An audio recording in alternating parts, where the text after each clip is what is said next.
Thank you, Karen. And I will also welcome all of you to this session on transforming resource management.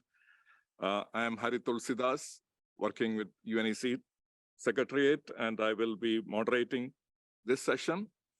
The UNRMS is a global standard for sustainable and integrated resource management, and it is being developed by UNECE's expert group on resource management, and it is based on the United Nations Framework Classification for Resources. UNRMS and UNFC, what is the difference is what many people ask. So what I answer all the time is UNFC provides you the present snapshot of where resources are, and UNRMS will provide you the future pathway, how the resources could be made into value for the society. So in this session, we will hear from experts and practitioners who will share their insights and experiences on how UNRMS can help transform resource management. And without much ado, I call upon the first speaker, who is Teresa Ponce de Leão, who is the chair of the EGRM UNRMS subgroup, which has been tasked for developing UNRMS and has published the UNRMS principles and requirements last year. Teresa, unfortunately, could not be able to join in person today, but she will be here tomorrow, and she will be giving her presentation online in just a minute. So I call upon Teresa to come online and share your presentation from your side, or we can present it from our side also. Over to you, Teresa. Okay, thank you, Xerri, for the introduction. I think I'm sharing now. Please go. Okay, so I must apologize because first of all, good afternoon to everyone in Geneva. I'm online at the airport to go to Geneva. And in the coming minutes, I will be reporting the work done since the launch of the subgroup of UNRMS. Since late 2017, a lot has been done, a lot of work, and when it was visible that UNFC, like Xerri just mentioned, could be used to evaluate the projects on the basis of resource management systems. Since then, we identified, okay, the UNRMS subgroup depends on the bureau and on the expert group, and has a lot of contributions from the technical advisory group, other groups, and strong connections with the international centers of excellence. We want to implement some of them are already going on in China and Russia. So this is the value chain of the work, and we identified the fundamentals and principles. The work was, as I told you, discussed with a lot of communities, from experts from the United Nations. It was approved by ECOSOC, the Economic and Social Council, and the Technical Advisory Group, and also received contributions from many experts. The document approved and published. Here are the fundamental principles. I'm not going through them. You can later look at them if you had not done so far. A lot has been done, a lot of workshops, publications, the approval from the UNECE Commission at the 7th annual meeting, the approval by ECOSOC. Now we have the UNRMS tool development by small teams. Case studies are going on, but a lot is still coming. A lot has to be done. This we are trying to use a case study, which is, as you will see, very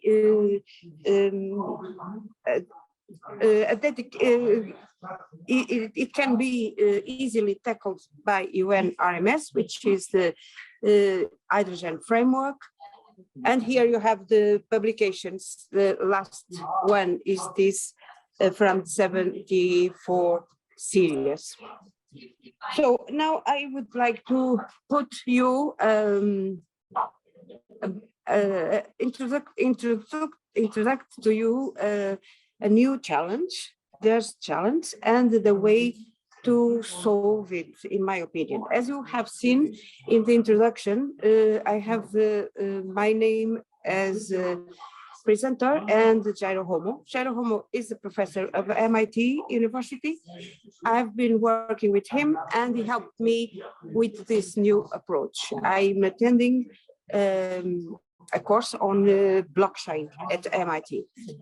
So we have the Earth challenges, the main 6 development goals, the 6 that are referred at the EU Green Taxonomy.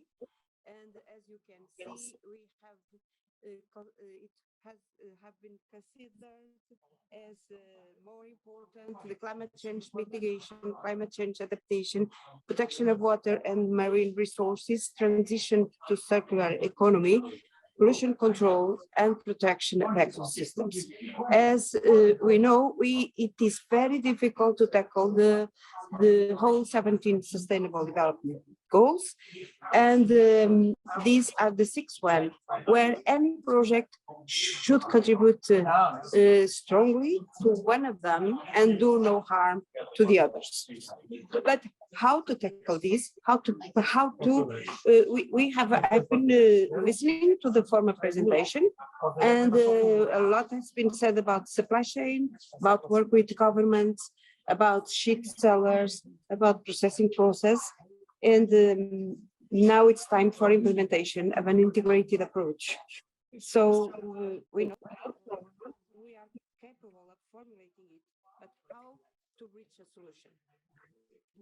And we have an opportunity. We are in the middle of the 4th digital revolution, where we have tools to tackle with smart chains, with energy and sustainable resource management, about raising the funding and sustainable finance, about incentivizing circular economies and sharing economies, transforming carbon and reducing efficiencies in different sectors, and monitoring processes. Here I do not have the time to go deep through these different steps for each point, but we have the need to optimize distributed grid management, the authentication of renewable energy certificates, to use data ledger for optimizing transport logistics, and here I introduced already the buzzword, which is no longer a buzzword. It's used by a lot of businesses. It is the blockchain technology. We need to have sustainable trade. We have to have transparent monitoring of supply chain. And we heard this about critical raw materials, tracking the origin of materials, in tracking the origin of food, monitoring and management, early detection of chemical leaks, and decentralize all the systems at the same time, which we use ways to integrate. So, what is blockchain and why? Blockchain, maybe you already heard of it, of course you have, but it is able to tackle data securely stored in a ledger, and the records are digitally signed. They cannot be violated. The data is distributed and shared to the partners in the project. A ledger can only be updated by consensus. The information is cryptographically immutable since the source of truth. So it is transparent, it's clear, trustable. It's a way to be able to solve the problems we heard just in the session before. So we now the business as usual. What we have, it's intermediaries, which introduce untransparency, increases the cost of transaction, adds complexity to business, and reduces direct contact between parties. And we have manual verification, which increases the cost, is prone to errors, and usually takes time to ensure that records are complete and accurate. So, and we need a consensus mechanism between all the partners that concur to a given project. The three top benefits of using blockchain is to increase efficiency, mitigate risks. We heard about the mitigation of risks in the past, in the former session, and new value added to the services. I'm not going in detail to these points, but blockchain is not a panacea, is not easily applicable to all projects, and we need first to look at the project and see if it is a business process that crosses trust boundaries. Okay, do multiple parties work off the same data? Are there any intermediates that control the single source of truth? Does the process involve low value manual verification steps? And do we have paper trade, data and contract, and do we need privacy between suppliers? This is the case for a lot of projects that deal with decentralized supply chain. This is the case, for instance, for the project when we want to solve about the hydrogen value chain. We want to reduce costs, improve performance, increase sustainability, be able to use new models, and to increase also and to absorb customer experience. We want to use the intelligent supply chain to tackle supply chain visibility, traceability, accountability, remote monitoring and predictive analytics, and that's why blockchain has all the characteristics to guarantee provenance, traceability, smart contracts, and fair payments. This is the automated, transparent, and scalable against manual, opaque, and inflexible, as you can see from this picture. And this is an opportunity to collaborate with the Internet of Things, put all different stakeholders, variables working together and contributing to the project. Here you have an example of the use of blockchain with Internet of Things. The benefits of supply chain are automation, operational simplification and improvement of efficiency, reduce the costs, improve transparency, fight against the fraud and corruption mitigation, clearing and settlement time reduction, increase traceability, and use digitalization and compliance to improve visibility and compliance contract manufacturing, reducing the paperwork. So we have a lot of communities already using supply chain effectively with and proof way to use it. I bring here an example that I was aware, which is the beta community. The beta community puts together all these stakeholders, is an association. And as you can see, we have UPS, you have Google, we have FedEx, we have, some I refer. So there is already an experience. What is the problem? The problem is that we need experienced engineers to work with us. We need a project, we need financing, and so I'm talking also to you as experts, but also to the financial supporters, like for instance the European Community, where we would benefit a lot putting together these two. And working with the governments, private sector, industries, and of course include academy to this implementation. It's really my big aim to put forward a project like this. Thank you, Teresa. If you can conclude. A lot has to be done. Thank you, Harry. Thank you, Teresa, for rushing you. Apologize for that. I think very good future vision has been provided by Teresa here. We can take some questions if we have time towards the end, but in the interest of moving forward, I will invite Julian Hilton, the chair of EGRM Sustainable Development Goals Delivery Working Group, to provide the next presentation, and I will also request to keep it about 8 minutes or so. Thank you.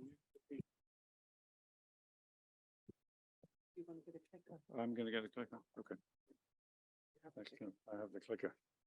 I've got a stopwatch going here. Let's see if it works. Do I click forward on this, or what do I do? Because I need to start with my that one. Oh no, this one. Oh no, no. But I think we need. Can you ask to Okay, please. There we go.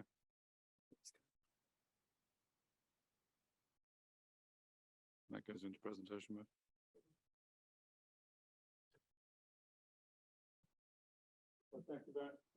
Switch off again. Thank you very much for the opportunity to present the work of the Sustainable Development Goal Working Group.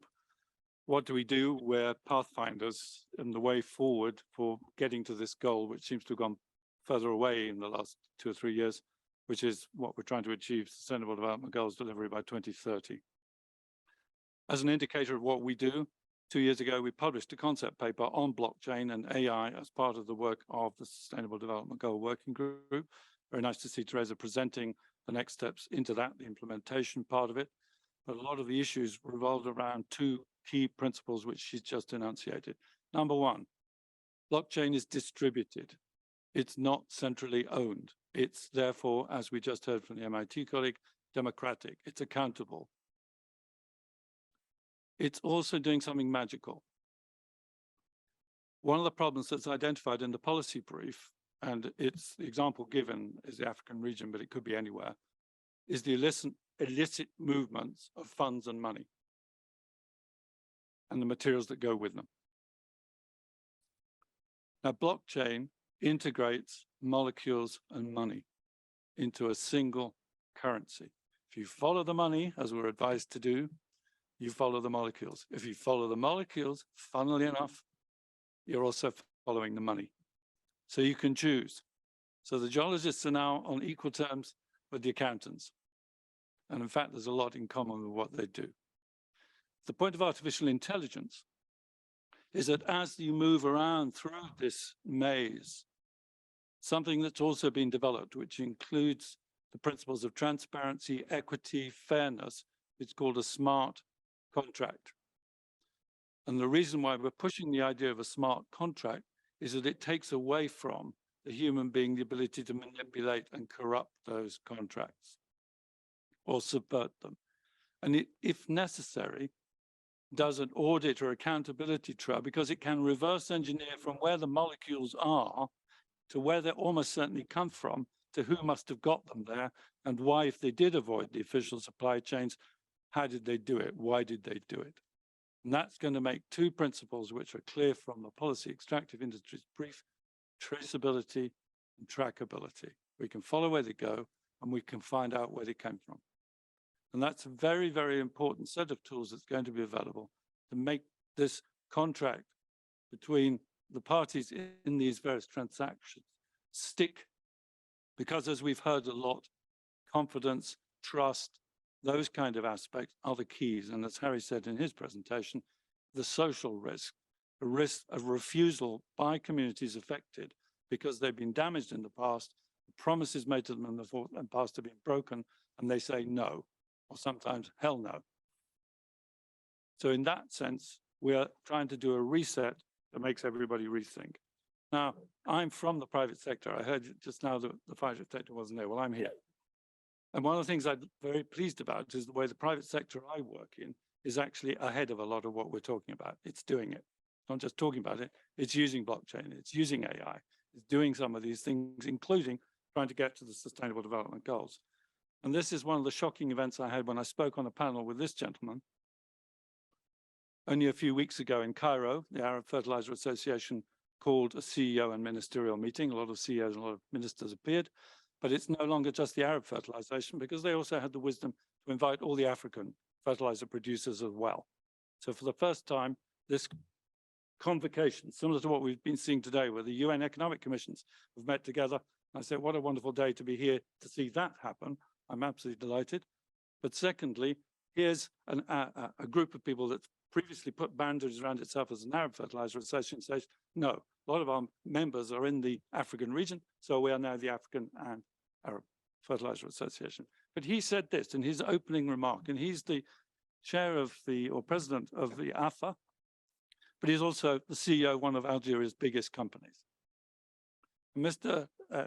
Hawain said in his first slide, hunger is not a destiny. You're therefore not destined, or should not be, depending on where you're born, to whether or not you're going to die of starvation. But as we know at the moment, that is not delivered. So in what case, what is it that we have to do? Well, the first point is to make that into a human right. We have to understand the needs of food security, which is what I was talking about. You have these slides. I don't propose to go through them. But what you can see at the bottom of this slide is the very young and very dynamic chief executive of the new SABIC, Saudi Arabian agri-nutrient company, Mr. Abdurrahman Shamsuddin. Probably you are familiar with him. In his new dynamic role, he said, we, the industry, have to do something about this. It's our job to help solve this supply chain and delivery chain problem. It's no longer sufficient to blame somebody else to look around in the room. So if you want conversations to be engineered, this is a very good starting point to do it. And it includes all sorts of things, precision farming. But as you'll see at the bottom, it also includes blockchain and AI technologies. And that indicates to you a degree of consensus in the industries I work in. These are no longer optional strategies. They're absolutely essential, and they need to be combined into something that is transparent to the customers and the whole supply chain.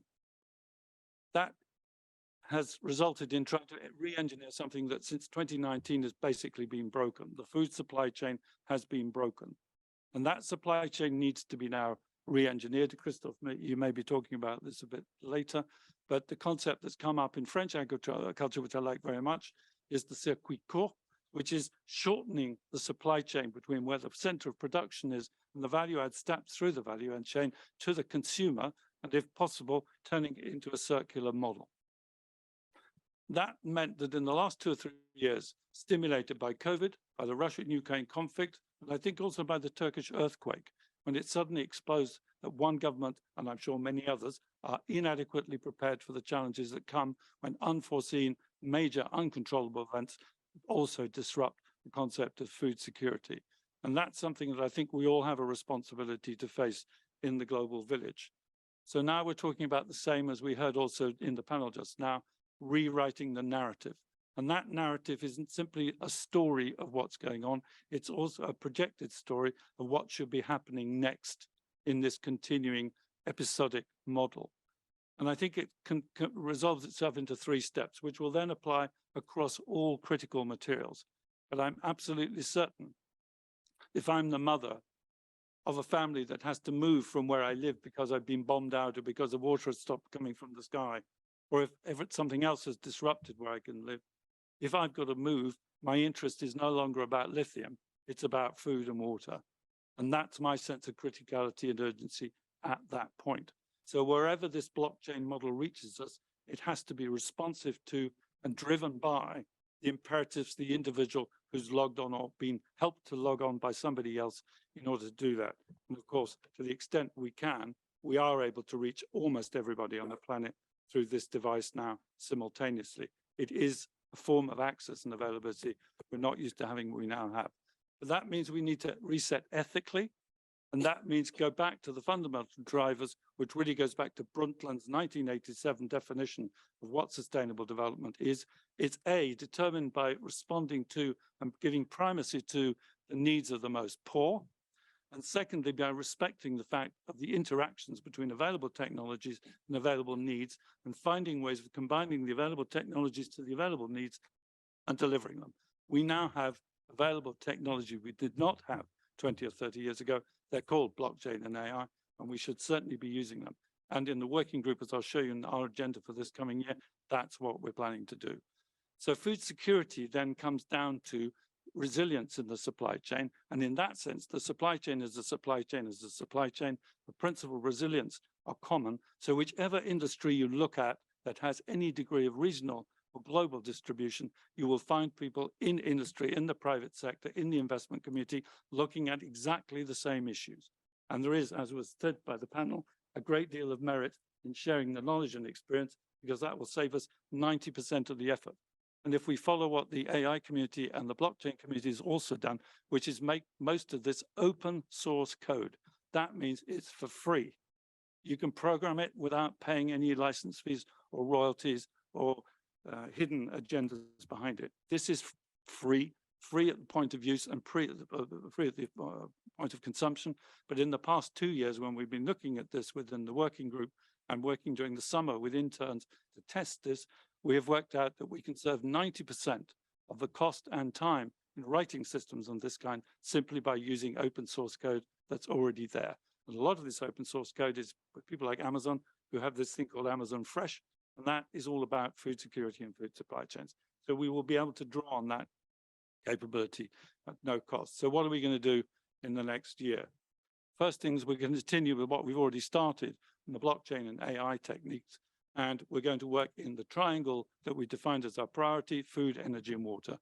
The UN system here in this office, one of Charlotte's best friends, as I understand it, ran a very interesting project in blockchain called Feed Up. I don't know whether it's still going, but it is, okay? And that's about avoidable food waste in the production and consumption of food. And it's based in Thailand, I think, in the Thai office with that team. And it's all about connecting farmers to markets and ideally eliminating waste. Number 2, we're going to collaborate closely with other groups working in the critical raw materials supply chain. There are a number of European Union Horizon projects. We've heard about 2. Here are 2 more. Vitor's coordinating both of them over there. Siran and Africa Maval, they're both coordinated out of the Brussels office brilliantly by Vitor and team. And we're also going to be working with, Tunde is here, Xerri is on the panel. We have the AMREC team, also the African Minerals Development Center team with us either physically or virtually. Thank you for that, and thank you for very productive use. And we share a common consensus that somewhere this needs to end up in an enforceable social resource contract, not just a license to operate, a contract. Thirdly, we need to look at the reporting standards, not just what they are, but what's the purpose of those standards. And in this model, we followed the model that GRI put forward, which I think is very persuasive. It's dealing with cities, companies, states, regions. So it's covering a whole broad spread of things. And what we also know is that a great deal of the SDG is not in the capital sector at all. It's in the governmental sector, the NGO sector, the charitable sector, the education sector. spread across a very broad range of providers. Capital sectors are part of it in terms of money flows and materials flows, perhaps 10%. We're looking at the sustainability impact in the reporting process. We're looking at ethics and particularly eliminating conflicts of interest. Therefore, we have transparency and traceability as goals for that. But any conflict of interest of any kind fundamentally undermines the credibility and confidence of the sources of the data that those people are providing. We have to be extremely careful about that. And we're also, because it's the Economic Commission for Europe, and we realize how important the development of the European Union's interested in all of this, the fourth piece is this supply chain sustainability due diligence that's being proposed by the Netherlands. I understand it. The legislation already exists. But I think this is the kind of complex mix of reporting standards that we need to look at. And what we're proposing to do next is to see how UNRMS and UNFC can map across to those different standards, whether we can homogenize them, very much as Harry very cleverly did with the uranium bridging document now 10 years ago. We're going to use those tools to also do practical things, close loops, reduce avoidable losses and so on, and eventually come back to the traceability of monies and molecules, which will begin to tell us the true narrative. This is where do these materials come from, where are they going, and is there an equitable distribution of benefits across the entire supply chain that ensures that global peace and harmony is maintained? Because as we know, there is a very high correlation between new mineral projects and conflict. And I mean physical war-type conflict, not just social tension and people getting upset. So what are we then going to do finally?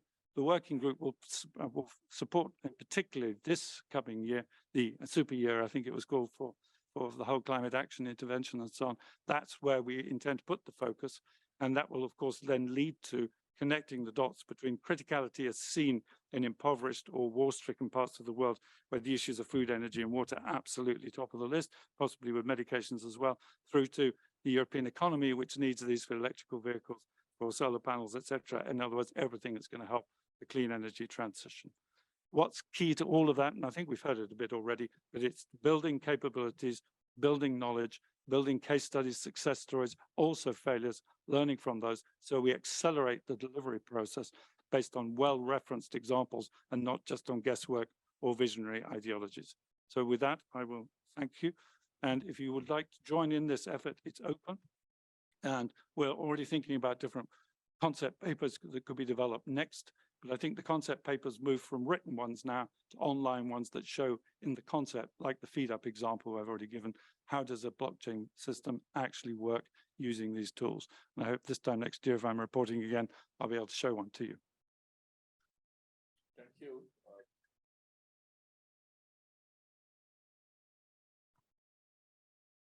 Thank you, Julian, for that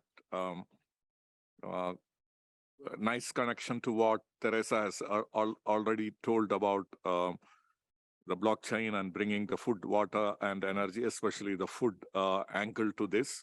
And we will have some questions raised later. We now move on to Xerri Ahadjie, who is the Chief Minerals Officer of African Development Bank and is the leading figure in developing the green mineral strategy for Africa.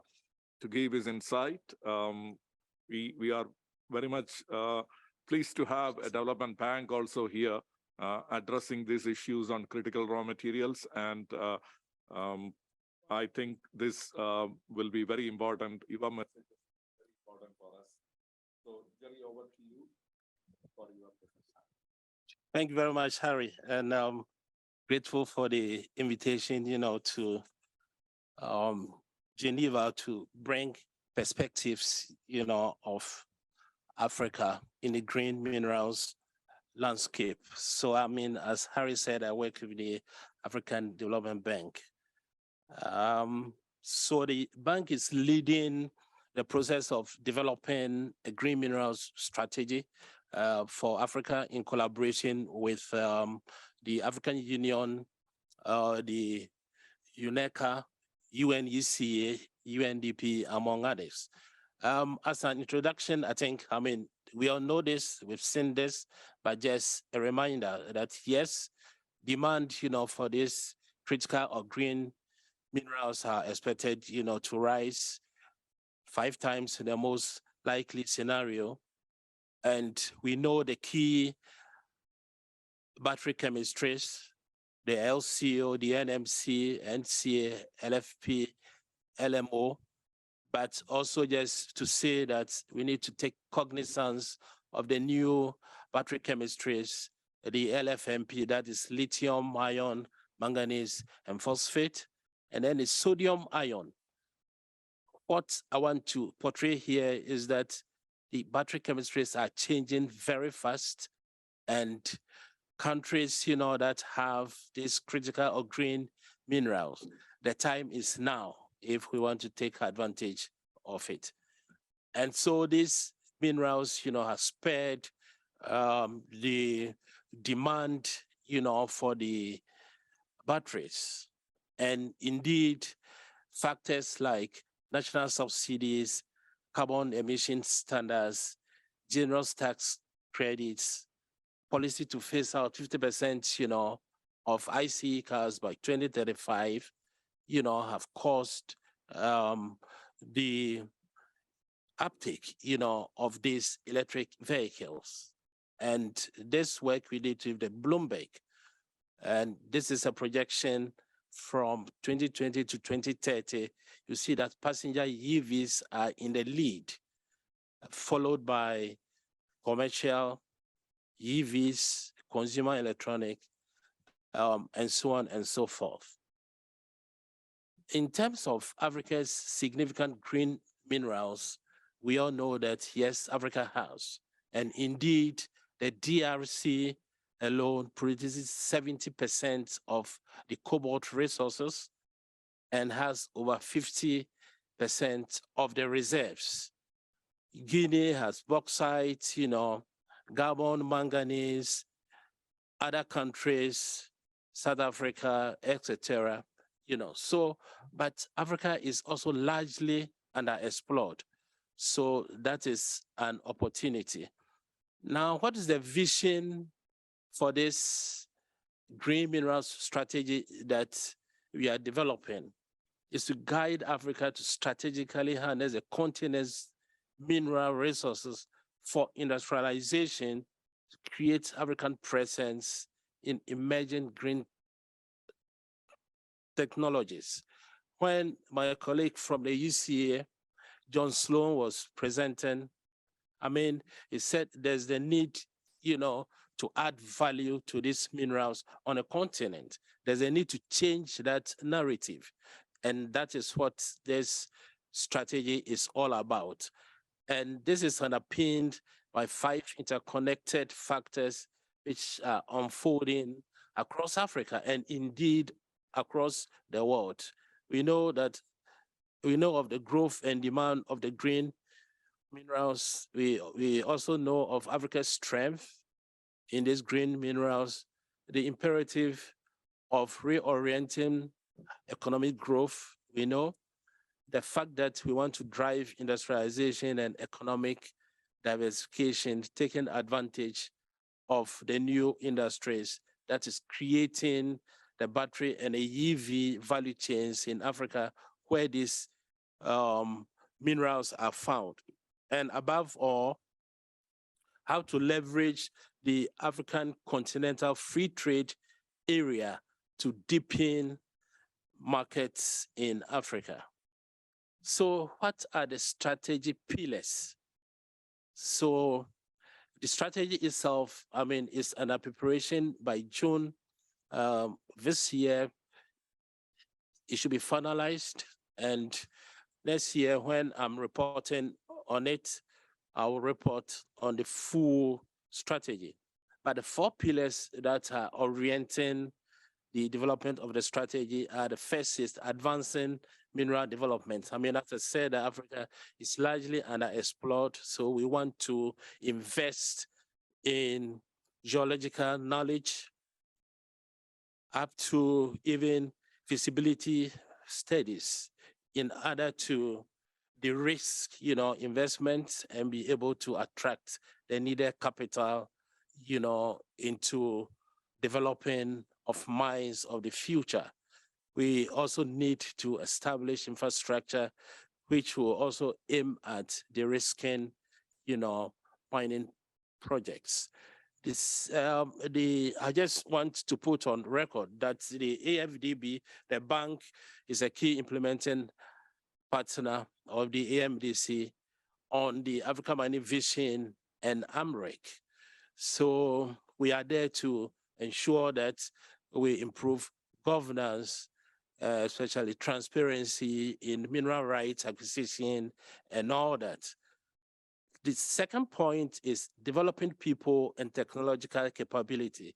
We know that skills in this new area are less abundant in Africa. So there's a need to set up centers of excellence in order to produce these critical skills. The third point, which is extremely important, is the need to build key value chains towards resource-based industrialization and access wider regional and continental markets through the AFCFTA.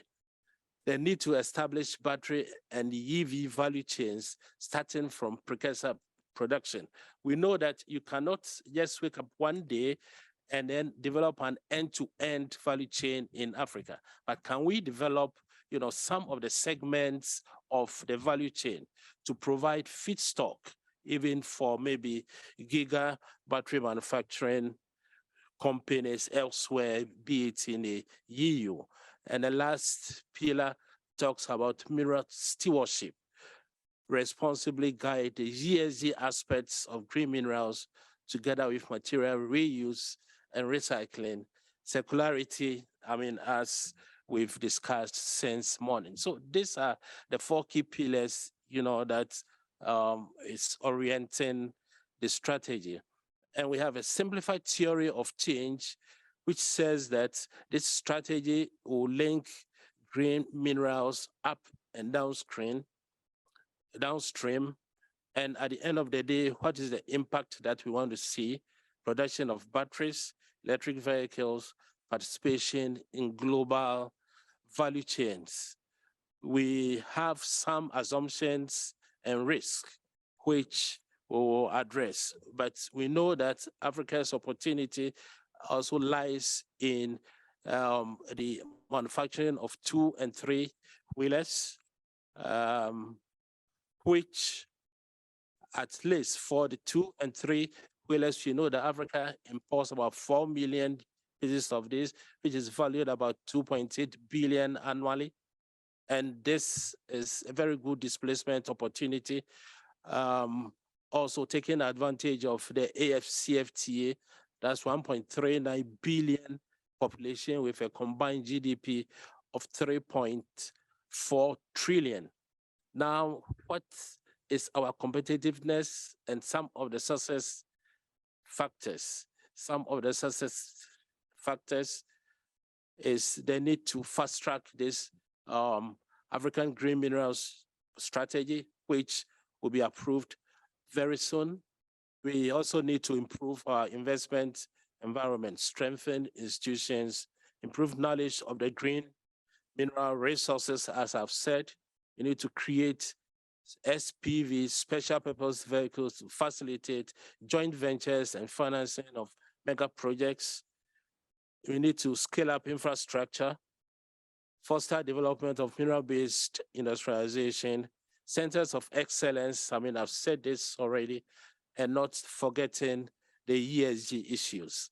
So the time is ripe for Africa, and the more we delay, it's not in our interest, because battery chemistries are changing and the world is moving very fast.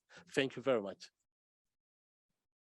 Thank you, Xerri, for giving in very short time that broad vision of green mineral strategy for pillars and how it is going to impact the African continent. Very pertinent in joining our discussion with integrated resource management, seeing how resources can benefit the people of Africa and also the planet.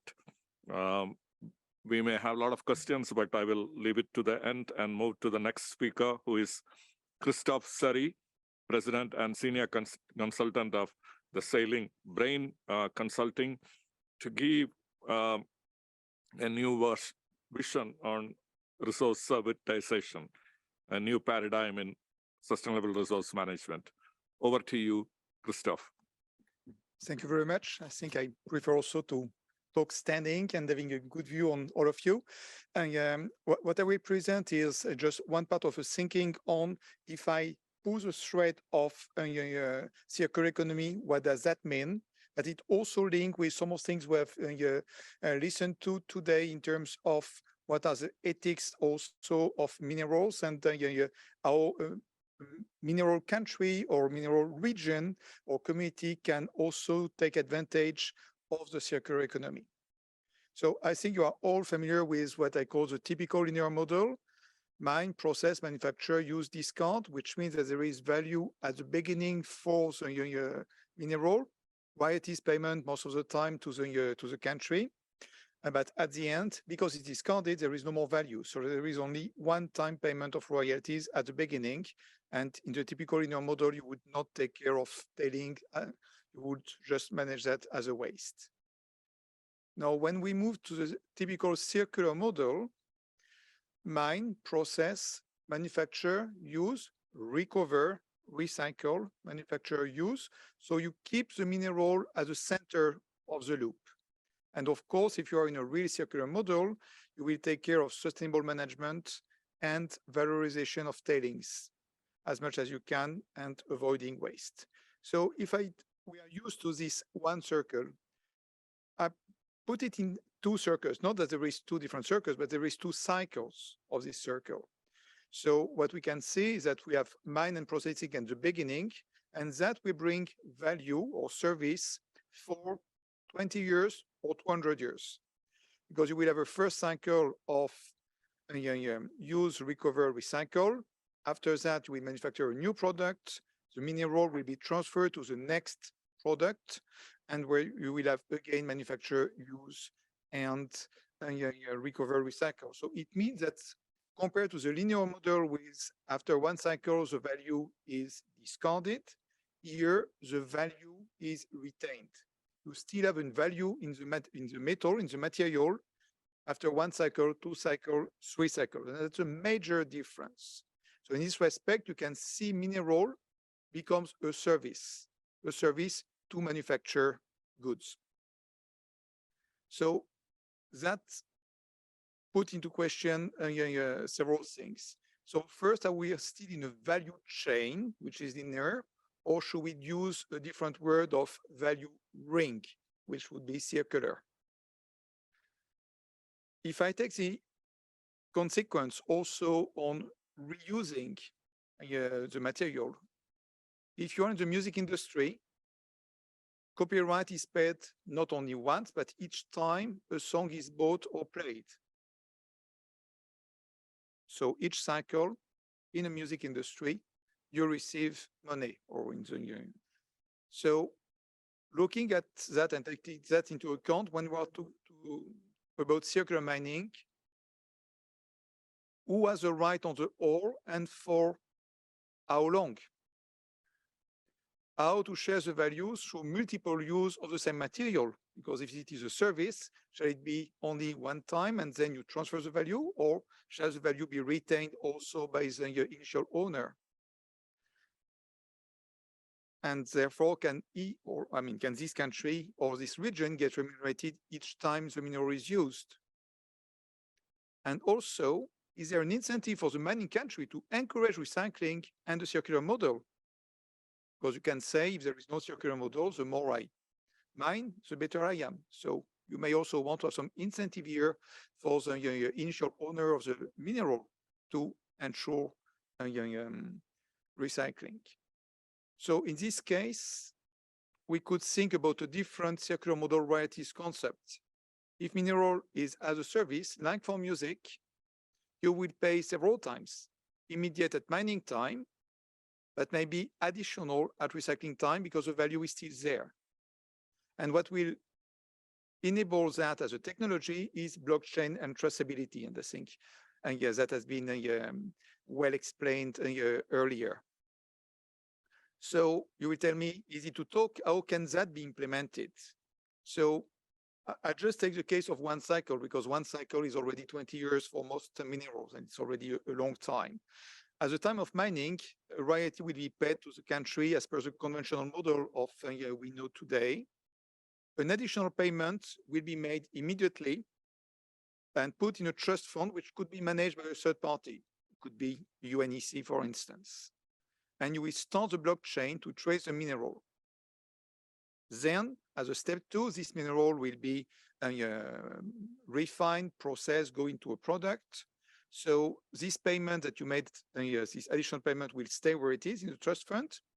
And with the blockchain, you will trace where the mineral is, which means that when you come to step 3, when you will recover and recycle, it may be the same country, but it may be 10,000 or kilometers away, you will still be able to know where it's coming from. And then at the time of recycling, because the mineral has still a value, it's a service for the next cycle, the trust fund will give back the money.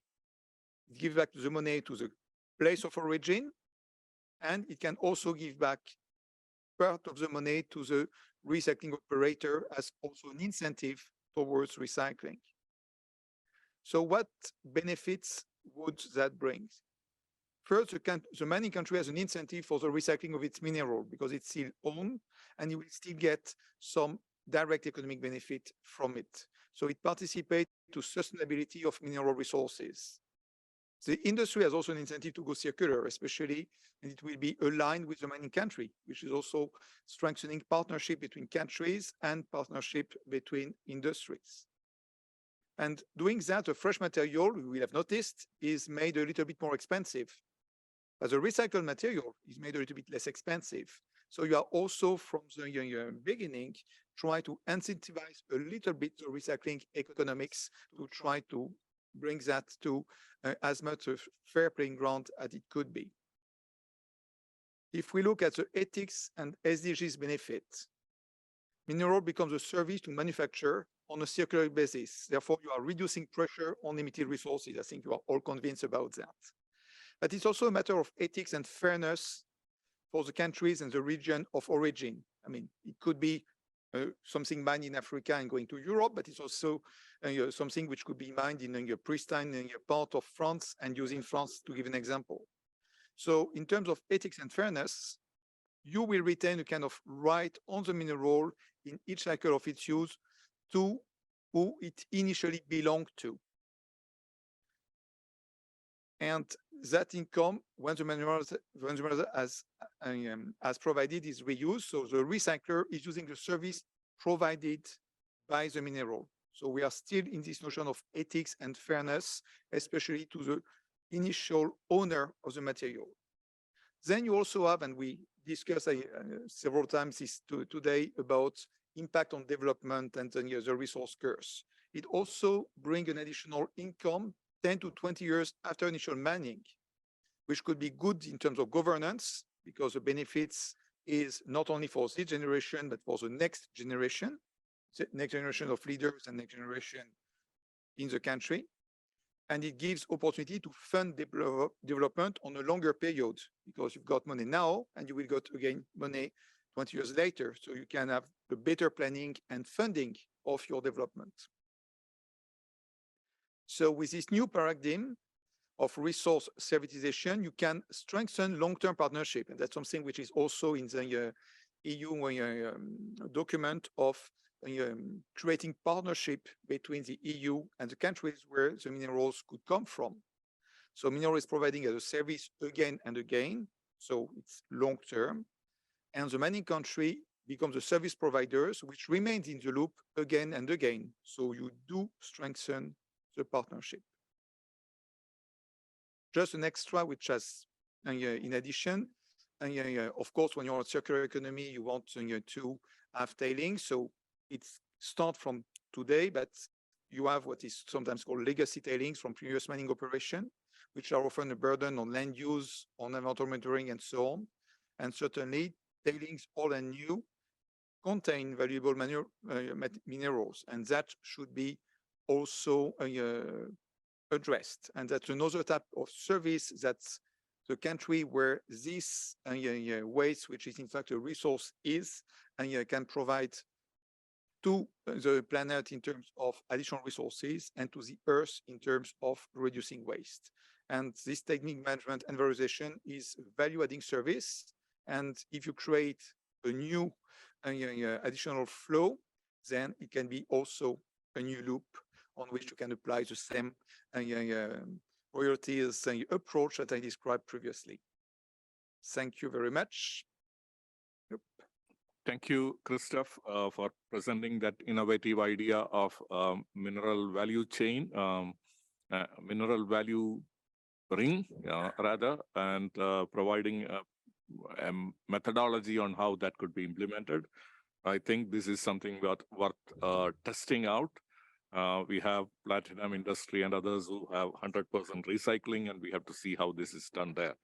But before questions, I would like to move to the next speaker, Thomas Schneider from Toronto Metropolitan University, who will be presenting on resource supply system on behalf of David Elliott, who is an independent expert from Canada. So I now request Tom to give his presentation. Over to you, Tom. Yeah, thanks, Harry. Yeah, David is a geologist. I'm an accountant, so I think accountants and geologists getting close together. I think Julian's vision is kind of getting closer and closer.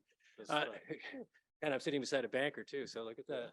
So this paper is largely based, well, not largely based, it is based on David's full paper on the resource supply system. Again, I think many of you know his work. He's a very diligent and good writer, very detailed. So again, I recommend the whole paper, which is referenced at the end here, and it is posted on the documents section. I made my grad students read it this year, and I think Julian will also be happy to know that I made them read his stuff on the his group's material on the circular economy. So again, all very good material, again, for any of you who are in academia, definitely worked very, very well. Now, if I can get this to go forward.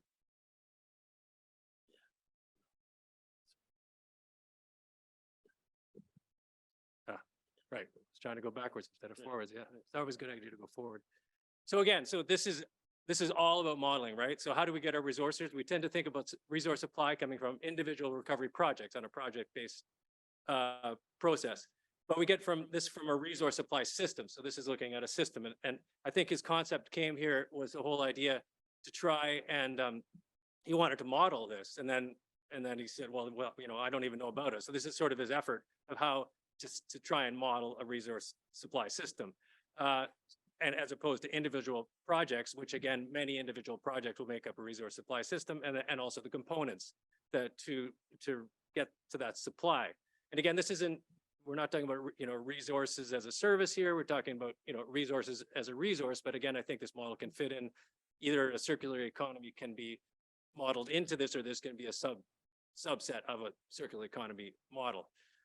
Again, so we get the individuals, we get the components, and then that sets up contingencies that must be satisfied before we can get a final product.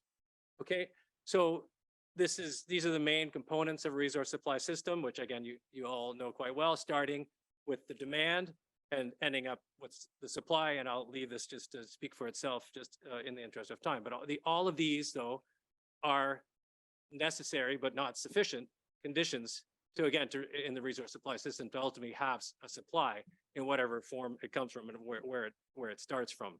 But again, you have to have every single one of these components has to be in place to end up at the end of to have an ultimate supply. So again, this is about, you know, agent-based modeling and looking at networks.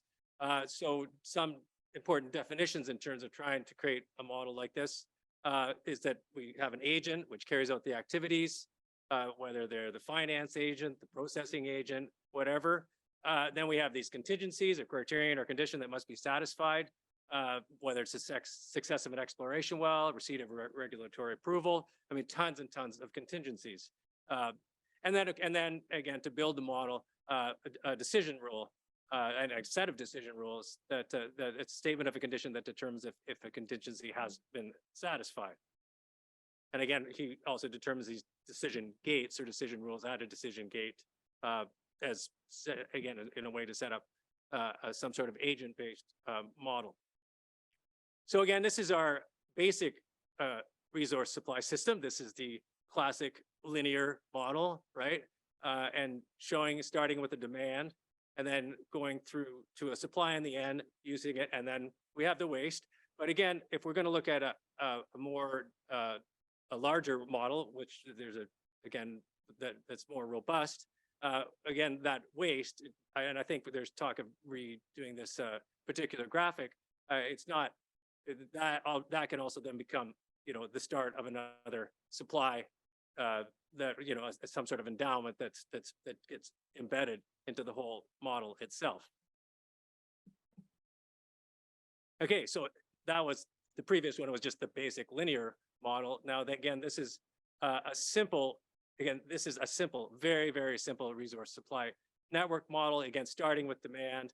And then we have sources, source one, source two. And again, source one can be, the primary material. Source two can potentially be a secondary raw material.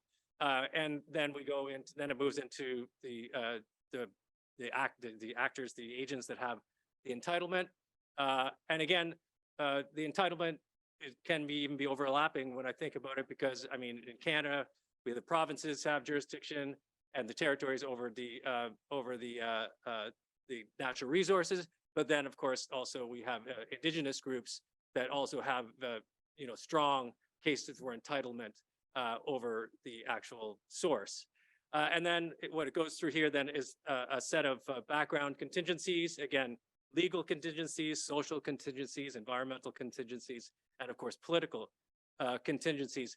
And then all throughout this piece too, there will be, and again, this isn't built into, and again, David actually did build this as a model on Mathematica. So if anybody wants to, he said to encourage everybody for this little weekend activity to go ahead and try and put together, again, a full-on resource supply system model that ends up coming up to the supply. But again, all through the process, there are going to be, in almost every case, there'll be some sort of net present value, financial economic viability calculation. So again, he wanted to make sure that I noted that but he didn't even put it in the model because, again, this is very, very basic. And again, and at the end of the day, a lot of this is as much an intellectual exercise and to get us thinking about the complexities of such a network, which again, I think everybody in this room knows quite well. Okay. So a resource supply system is a complex system by definition. So look at, if you think about complex modeling. So it's not a simple linear model, right? It may have emergent properties, right? So they're not apparent from its components considered alone. So I don't know if you know what's called a murmuration of starlings. I've probably seen it. If you haven't looked them up, look it up. They're amazing, right? But all the starlings, each of those starlings is effectively an agent with a set of decision rules, but it has these emergent properties that are absolutely amazing. Or the butterfly effect, a small change in initial conditions that can result in large differences in a later state. Cascading changes that when a change in one component ripples through the system, or can have critical transitions, whether we consider it we're at the tipping point or extreme black swan events. So again, some examples of applications, a holistic view of the resource supply system for discussions, debates, and decisions. And again, this is as much an intellectual exercise as anything. Track the movement of resources quantities, but again, can be used to track the movement of resource quantities, money, and values. Manage of resource supply, analyzing impact of perturbations, such as the impact of a 2-year delay in project construction, shortfall in source rate or quality, extreme events, failure, or some links or nodes, etc. And then how do you develop a robust system? Setting up a model, running through scenarios, et cetera. And then, of course, the idea of building a network or an agent-based model. Again, that you can think of as many applications as you want. So again, I encourage you to read the paper. I think I was told to stick to 7 minutes. I think I'm right on. So I hope Harry appreciates that. Anyway, so this is the paper. This is a reference to the paper. Highly recommend it. And I look forward to any questions on it. But of course, I won't be able to answer them. Email Dave. His email address is at the beginning of this paper. Thank you. Thank you, Tom, you have done a very wonderful service for Dave in giving the crisp and clear and concise presentation well in time. And I hope you will be also able to take questions if required. But before that, I will move on to the next and the last presentation of the panel. Francis Wall and Eva Marquis will be presenting the case study, UNRMS case study in UK, which is also related with resource servitization. And now I call upon Eva to give the presentation on behalf of your group. Thank you. Wonderful. Many thanks for the introduction, Harry. As some of you can probably tell, I am not Francis Wall in a slight change to the programme. My name is Eva Marquis, and I am a postdoctoral research fellow on the METFORTECH project. So that's the interdisciplinary circular economy project for technology metals that we have going on in the UK at the moment. And out of this work, we've been doing quite a lot of work in the southwest of England on understanding technology metals and circular economy in those aspects, and that somewhat led us into the United Nations Resource Management System and thinking about how this applies to Cornwall. So we're going to have a bit of a look through the kind of circular and servitization approach to resource management in the UK, but really kind of our application of the UNRMS in the southwest of England. So we have a slightly different take on resources as a service compared to the conversation that the talk that was a moment ago. We agree that minerals do provide a service to the economies going forward, and they can be circulated in many times, but mines also provide quite an intrinsic service to society and the environment in general. Whole idea of a mine is that you're turning geological capital into human infrastructure and environmental capital. And this has basically impacts on a variety of stakeholders kind of that interact with that mine or that project site. So that's the public, the local stakeholders, local communities. We've got the supply chain to the mines, we've got the governments who are involved in developing those and understand good governance practices, the banks and the shareholders, as well as the transition towards that smelting and refining value chain. So really the mines are providing the resource that some of these actors are gaining value from. They're providing jobs to local communities, and they're providing some sort of service in their local environment, but there's also an exchange of service there, because obviously the mines are contracting in services from those other providers as well. The other angle of kind of this two views of sustainable mining is that actually metals are those sustainable materials, as we've heard in many conversations previously. Ideally, we hope that once a metal has gone from the mine and entered the economy, it will be recycled, reused, remanufactured, basically reutilized for as long as possible, keeping its highest possible value. So that's that kind of circular approach. And basically, that metal is providing a service to the entirety of society going forward. And the whole idea with this second view is that basically, once you've dug something out of the ground, just try and use it as much as possible for as long as possible in its highest possible value.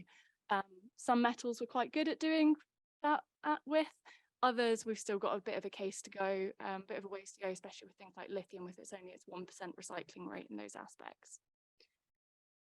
So that's that kind of views of sustainability and circularity in the service models, which is what we focused on initially in our studies, but then we kind of happened across the UNRMS and conversations with Harry and others. And it's a fantastic, it's been a very useful framework for us, because I mean, we've rejigged it a little bit for use in Cornwall, because we have this idea that really that first principle around stating the rights and responsibilities in the management of resources, well, that's understanding what environment you're working in, who's governing it, who's responsible on that level. And then we almost have these fundamental principles around the environment, social governance, and economics. So that brings out those ESG requirements, and then the economics that we do have to consider in any sort of resource management. But when we're talking about that now, it's that circular approach, which is where our work has kind of neatly segued into the UNRMS. And then underlying those, we kind of get down to the bottom part, which is those facilitating principles, which is around the competency and capability building. Like, do we have the right systems in place to allow us to act upon these fundamental principles? Are all of these aspects transparent? Are we enabling innovation to allow us to develop our economies in this way? Can we build in the new technologies or have foresight over that? And the whole idea is really, as Harry said previously, it's trying to get towards the Sustainable Development Goals. So all of this has to be viewed with the Sustainable Development Goals in mind, so that you do have that positive overall impact, both in the activity in the here and now, but into perpetuity in the long run for future generations. So I said we would do a case study. So here is the case study. We're down in the southwest of England, in a wonderful part of the world called Cornwall. And at the moment, we do have resources down there. We've got established kaolin mines that are producing industrial minerals. We've currently got this renaissance at the moment in exploration for critical technology metals such as lithium, tin, tungsten, and copper. There's a whole suite of new energy projects being developed around geothermal energy, both related to electricity generation, but also the development of heat networks. There's floating offshore wind proposed, but we also have a very beautiful natural environment. At the moment, most of the Southwest's economy comes from tourism and the visitor economy, which is completely related to the natural resources that have grown from our geological resources. And we also have some pretty challenging social considerations. It's quite a deprived area of the UK in places. We do need well-paid jobs. We do need our whole, basically our society down there to be uplifted and go on a journey towards sustainable development with us. But it does have quite a big past in mining as well, which is what makes it a very interesting case study, because we are a UNESCO World Heritage Site for the mining landscape, and there's been 4,000 years of tin, tungsten and copper mining, with 1.6 million tons of tin being mined. And this has kind of led to this realization that where is this tin now? We currently have no idea where all that value has gone. It's been distributed across the world, and that's fantastic for the development of the globe. However, there's been a lot of aspects of Cornwall that have been now left behind because of that. So the idea of using the UNRMS is to try and not make the same mistakes as we did in the past, and actually like build upon both that history and our current knowledge going forward. So what are our geo-resources? As I alluded to earlier, we have a complete spectrum of resources in the Southwest, and these can be seen as providing a service to the region. Be that from a skills perspective, there's a lot of expertise still down in that region, in mining regions, that can be utilized going forward. There's also the fact that we've got agriculture, aquaculture, food, everything around there. There are exceptional natural spaces, and then we start building on actually those new technologies, the floating offshore wind, geothermal, and finally getting into actually we do have some metals and materials that we can use to actually help build these systems. So each of those aspects of our geo-resources spectrum can provide value to our region. But what we really want to consider is that long-term future viewpoint. So we've heard a lot in the past couple of days on understanding what resources we have, but there's also been quite a strong mention of circular economy. And really, there is a need to understand the full system, as was alluded to by quite a few of the talks. So when we talk about this at the moment, our focus has just been on these metals projects, but really they're one part in a system towards to having sustainable development. So this diagram is just kind of illustrating that it's that first step, and really there are a lot of value adds that can be included, but we also need to include those reverse logistics chains at the end of life so that we can make sure that we're pulling as many of those materials that we've taken out of the ground back into the system, so then maybe we don't have to dig so much up in the future. And ideally you want these systems to be powered by renewable energy, and so these metals should go into the kind of renewable energy build up, capacity building. So where are we at the moment? Well, we've got a great understanding. I am a geologist, so we've got quite a good understanding of those primary resources and some of the secondary resources related to mine waste in the area.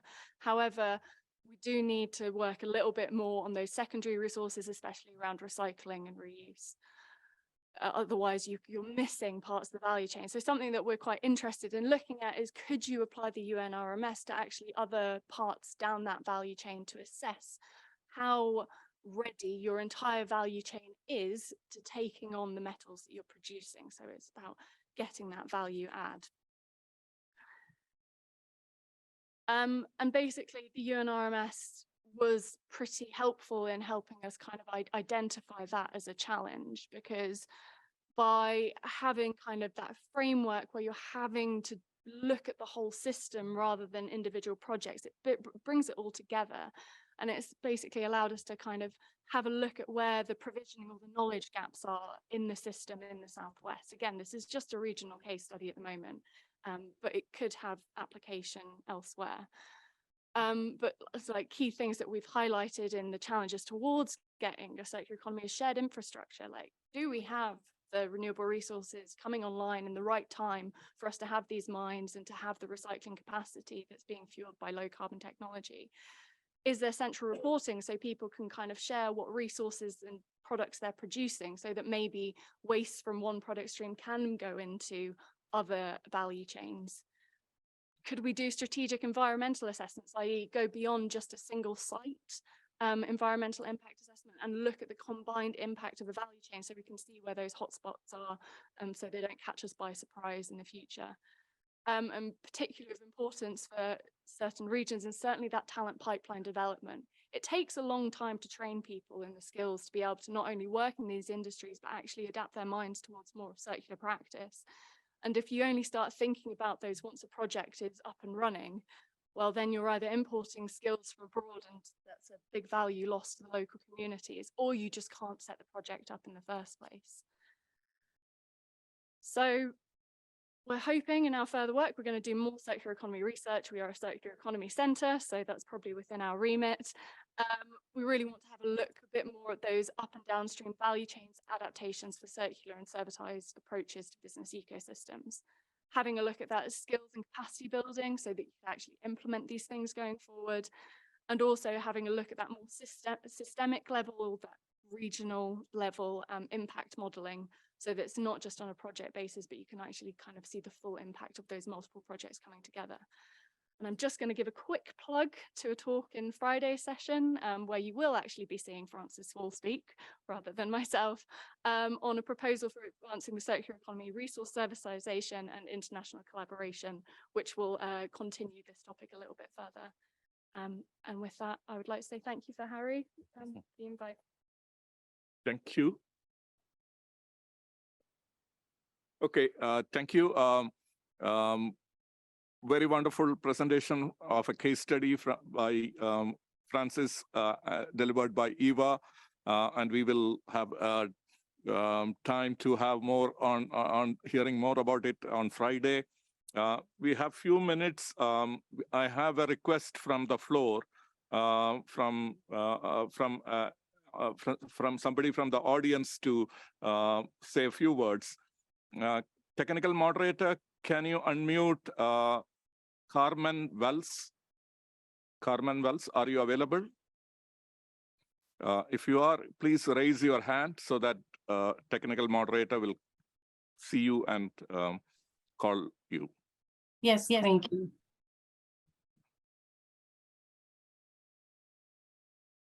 Yeah, please go and speak.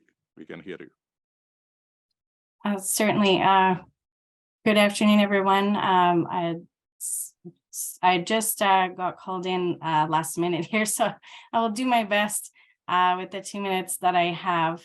My name is Carmen Wells. I'm the Lands and Regulatory Director for Fort Chipewyan Métis Nation. I'm not a member of the nation, but I am a proud Métis lady who helps the community as best I can. I will start off that Fort Chipewyan is the oldest settlement in Alberta, and we are also Aboriginal people in accordance with Section 35 of the Canadian Constitution. For centuries, the Métis Nation of Fort Chipewyan has relied on the Athabasca and Peace River systems for transportation, hunting, fishing, and trapping, which are basic survival needs for the community. They rely on traditional lands and waters for medicinal, spiritual, recreational, cultural, and economic purposes. As well, their Indigenous knowledge and language is passed generationally on the land. In an economical sense, Fort Chipewyan Métis Nation have also used the rivers and lakes within the traditional territory for trading, hauling wood, commercial barging, and commercial fishing. These navigable waters within Fort Chip Métis Nation territory do include the Firebag and Muskeg rivers. and they continue to be a key transportation route, which enable them to continue their commercial and traditional way of life, which was recently impacted, as I'm sure you've seen in the news. The tailings water seepage and overspill that has occurred since last May is something our community has expressed concern on for decades. The risk of tailings ponds breaking and destroying home waters. The prediction coming true will forever change the trust and confidence on the land and Alberta's ability to regulate the oil sands. The community has been on high alert since February when the overspill occurred, and community members are reporting a potential loss of drinking water sources, a loss of a place to retire, or their children never being able to swim off the dock in Fort Chipewyan again, and forever contaminated fish, which is a regular steady diet for the community. We have people that aren't sleeping at night of fear of what news will arrive the next day. One of our board members was born and raised in the river system, as well as many other community members. And for the first time in his 50 years, he has a fear of getting a bucket of water from the river to cook his supper, brush his teeth, or wash his face. And he has worked in the oil sands for 20 years, and this fear has never risen before. He also wanted to comment that you can never haul enough water to your trap lines to stay for longer periods of time. If a land user spends any amount of time on the land, there is no possible way he will not ingest water from the river and lake. The generational trauma that has gone on with the cumulative loss of ancestral territory has come up unmeasured. But now a glimpse of Fort Chip Métis concerns with tailings-related issues have come to light. The health of the land, water, and community needs support. As our neighboring nations have brought up last week at the House of Commons Standing Committee, Fort Chipewyan Métis did also request an overall health assessment for the community. It is clear that the community is suffering from the decades of environmental racism and generational trauma.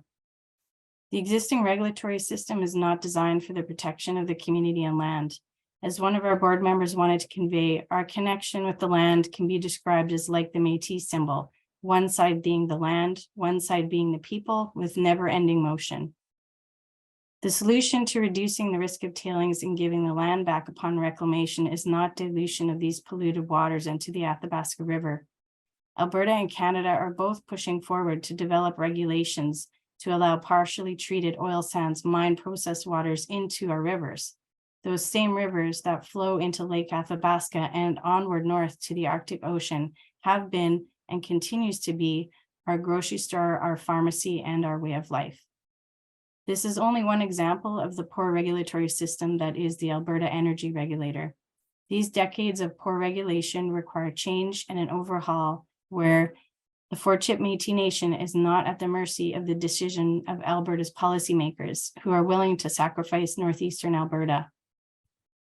We had also asked for a regional effects assessment of the oil sands that should be done to determine the cumulative effects of to the community, as well as an overall health assessment as well. Fort Chip Métis Nation has also asked to undertake a full audit of the many tailings ponds in our backyard. How can Canada even consider releasing oil sands mine waters into the Athabasca River without these studies being done? And lastly, the implementation of the United Declaration on the Rights of Indigenous People, UNDRIP, has not created the implementation in all the provinces in Canada. Alberta does not recognize UNDRIP, and it is questionable if Section 35 is recognized in Alberta as well. Thank you for giving me the opportunity to speak. And I did want to just ask about if there were any other witness statements coming forward in this session. Thank you. Thank you, Carmen, speaking on behalf of First Nations Canada on a very important issue of tailings management. We will take that into note, and we will be thinking about developing UNRMS tools for better tailings management and how we can avoid storing tailings for indeterminate time into the future.